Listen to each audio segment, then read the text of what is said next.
নবজাতকের কানে আজান দেওয়ার শরীর বিধান কি? এই দেশের প্রেক্ষাপটে কিভাবে হসপিটালে আজান দেওয়া যায়, কত দেরি করা যাবে? না, হসপিটালে আজান দিতে পারবেন।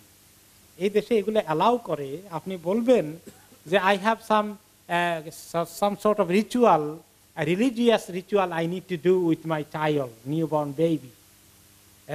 আপনি একজন নার্সকে বা আপনার কোনো আত্মীয়কে বলবেন যে বেবিটাকে আমার মুখের কাছে নিয়ে আসো, ডান কানের কাছে। আপনি একটু সামান্য উঁচু আওয়াজ হলেই চলবে, হসপিটাল ফেটে যায়, এত আওয়াজ দেওয়ার দরকার নাই।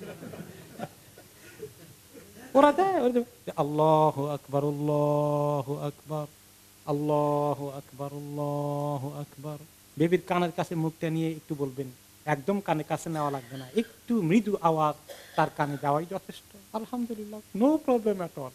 এখানকার লোকেরা আবার এগুলাকে অনেক অ্যাপ্রিসিয়েট করে, এবং অনেক নার্সরা খ্রিস্টান, তারা আবার রিলিজিয়াস এগুলাকে কিছু তারা অ্যাপ্রিসিয়েট করে এবং অ্যালাউ করে। Don't worry for that.